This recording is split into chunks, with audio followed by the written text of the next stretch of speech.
예수님을 바로 알 때 인생이 달라집니다. 삶이 달라지고 태도가 변화됩니다. 예수님은 여러분에게 어떤 분이십니까? 여러분은 예수님을 어떤 분으로 생각하고 있습니까? 첫째로 떡을 주시는 분입니다. 오늘 본문을 보면 예수님은 식민지 시대에 허기진 배를 움켜쥐고 찾아온 무리들에게 먹을 것을 주시고 배부르게 하셨습니다. 그들의 원대로 먹을 것을 주었고 그들은 배불리 먹었습니다. 그리고 남은 조각이 12바구니에 찼습니다. 큰 무리가 과연 음식을 먹을 수 있을까에 대한 제자들의 예상은 빗나갔습니다. 7절을 보면 빌립은 각 사람으로 조금씩 받게 할지라도 200데나리온의 떡이 부족할 것이라고 말했습니다. 인간의 합리적인 계산이었습니다. 그러나 주님은 그런 돈이 없이도 모든 사람을 배불리 먹게 하셨습니다. 9절에 보면 안드레는 한 아이가 보리떡 5개와 물고기 2마리를 가지고 있는데 그러나 그것이 이 많은 사람들에게 얼마나 되겠습니까? 라고 말했습니다. 제한적 신앙이었습니다. 그러나 주님은 그것을 가지고도 수많은 사람들이 먹고도 남을 정도로 풍성하게 주셨습니다. 예수님이 함께 하시면 그것이 덜판이라도 상관이 없습니다. 많은 사람이 먹기 위해서 꼭 대형 마트가 있고 큰 돈이 있어야만 하는 것은 아닙니다. 창조주이신 하나님께서 함께 하시면 그 하나님께서 자기 백성을 어떤 상황에서든지 또 어떤 형편에서든지 능히 먹이시고 입히시고 돌보실 줄 믿으시기 바랍니다. 구약시대 이스라엘 백성들은 광야에서 200만 명이 넘는 사람들이 40년 동안 먹고 살았습니다. 가게도 없고 시장도 없고 대형 마트도 없었습니다. 그렇다면 2만 명 정도 되는 사람들을 덜판에서 한 끼 먹이는 것이 뭐 그리 대수로운 일이겠습니까? 사람들에게는 엄청난 일이지만 하나님께서는 능히 하실 수 있는 작은 일에 불과한 것입니다. 경제적인 어려움에 처해 있습니까? 약속의 말씀을 붙들고 기도하시길 바랍니다. 시편 146편 7절 억눌린 사람들을 위해 정의로 심판하시며 줄인 자들에게 먹을 것을 주시는 이시로다. 사도 바울은 빌립보 교회 성도들을 격려하며 축복했습니다. 빌립보서 4장 19절 나의 하나님이 그리스도 예수 안에서 영광 가운데 그 풍성한 대로 너희 모든 쓸 것을 채우시리라. 여러분도 사도 바울처럼 형제들을 격려하며 축복해 주시기를 바랍니다. 둘째로 생명의 떡이십니다. 얼핏 들으면 1번과 비슷한 것 같지만 사실은 큰 차이가 있습니다. 일대지 예수님이 우리에게 떡을 주시는 분이다. 그것만 생각하면 예수님을 떡 주시는 분으로 생각하고 자꾸 떡을 구하겠죠. 문제 해결을 구할 것입니다. 그러나 이대지 예수님은 생명의 떡이십니다. 이것은 주님이 떡이 되시기 때문에 주님을 먹고 주님으로 만족하고 감사하며 사는 삶입니다. 예수님은 우리에게 떡을 주실 뿐만 아니라 자신이 친히 우리의 떡이 되신 분이십니다. 그것이 본문의 중요한 가르침입니다. 35절 보면 나는 생명의 떡이니 내게 오는 자는 결코 줄이지 아니할 터이요 나를 믿는 자는 영원히 목마르지 아니하리라 하셨고 또 48절에 내가 곧 생명의 떡이니라 하셨고 51절에 나는 하늘에서 내려온 살아있는 떡이니 사람이 이 떡을 먹으면 영생하리라 라고 말씀하십니다. 오병이어로 5,000명을 먹이신 것은 기적입니다. 그러나 그것은 단순한 기적이 아닙니다. 표적입니다. 사인입니다. 그러면 실상은 무엇이냐? 바로 예수님이 우리의 참 구주가 되신다는 사실입니다. 이것을 보아야 합니다. 신앙은 여기까지 나아가야 합니다. 핵심을 붙들어야 합니다. 눈을 들어 주님을 보아야 합니다. 보리떡 5개, 물고기 2마리, 사실 어린 아이의 점심 요기에 불과한 보잘것없는 음식입니다. 그러나 주님이 축사하시고 떼어주시니 많은 사람들이 배불리 먹고도 남았습니다. 사람들이 너무나 배가 고팠으니까 떡에 관심을 가지고 그것을 환영하는 것은 당연합니다. 그러나 적어도 생각이 있는 사람이라면 어떻게 했을 것 같습니까? 예, 그렇습니다. 예수님에 대해서 더 관심을 가지겠죠. 이 놀라운 일을 행하시는 예수님은 과연 어떤 분이실까? 예수님은 누구실까? 여기에까지 생각이 미쳐야 하는데 당시 유대인들은 그러지 못했던 것 같습니다. 그들은 오로지 떡에만 관심이 있었던 것 같습니다. 기적에만 관심이 있었고 문제 해결에만 관심이 있었습니다. 상에 떨어진 떡에는 관심이 많은데 고개를 들어 그 떡을 주신 주님을 바라보지 못하고 있습니다. 사인을 보면 알아차려야 되는데 표적을 보고도 알아차리지 못하고 계속 현실 문제에만 급급하다면 주님의 마음이 얼마나 안타깝겠습니까?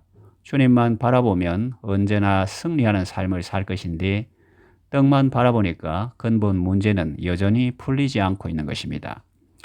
그들은 열심히 예수님을 찾았지만 예수님은 그들의 그런 모습이 달갑지 않았습니다. 그들은 자기들의 영혼 문제는 관심이 없고 오로지 떡 문제에만 관심이 있었습니다. 예수님께서 그들의 상태를 지적하여 주셨습니다. 26절 너희가 나를 찾는 것은 표적을 본 까닭이 아니요 떡을 먹고 배부른 까닭이로다. 27절 썩을 양식을 위하여 일하지 말고 영생하도록 있는 양식을 위하여 하라. 이 양식은 인자가 너희에게 주리니 인자는 아버지 하나님께서 인치신 자니라. 예수님의 말씀을 듣고 많은 사람들이 충격을 받았습니다. 66절 보면 그때부터 그의 제자 중에서 많은 사람이 떠나가고 다시 그와 함께 다니지 아니하더라 라고 기록하고 있죠. 미국의 유명한 복음주의 목회자 존 파이프는 오늘날 성공과 번영의 신학이 교회를 병들게 하고 있다고 지적했습니다. 그리고 그 신앙이 미국에서 아프리카로 수출되고 있는 현상을 안타까이 여긴다고 했습니다. 그렇습니다. 예수님은 우리에게 떡을 주시는 분이시지만 그것이 다는 아닙니다. 그것이 신앙의 핵심은 아니라는 말입니다. 오늘 우리가 읽은 성경 본문도 그 점을 분명히 하고 있습니다. 읽고 또 읽어보십시오. 주님의 소원이 어디에 있는지 알게 될 것입니다. 우리가 예수님께 나아오면 예수님께서 우리의 문제를 해결해 주십니다. 그것은 시작에 불과합니다. 그것은 사인입니다. 표적입니다. 그 사건을 통하여 주님을 만나고 주님을 참 구주로 믿고 주님으로 인하여 만족하고 기뻐하는 삶을 사는 것이 더 중요합니다. 주님은 그 어떤 것을 우리에게 주시기도 하시지만 무엇보다 주님 자신을 우리에게 주시기를 기뻐하시는 분이십니다. 셋째로 소중한 분입니다. 당시 사람들은 예수님을 유용한 분으로 생각했습니다. useful, 쓸모 있는 분으로 생각했습니다. 이분과 함께 있으면 적어도 굶어 죽지는 않겠다. 이분과 함께 있으면 여러모로 도움이 되겠다. 그렇게 생각했던 것 같습니다. 15절 보면 그러므로 예수께서 그들이 와서 자기를 억지로 붙들어 임금으로 삼으려는 줄 아시고 다시 혼자 산으로 떠나가시니라 라고 기록되어 있습니다. 사람들은 예수님을 유용한 분으로 생각하고 억지로 붙들어 임금 삼으려고 했습니다.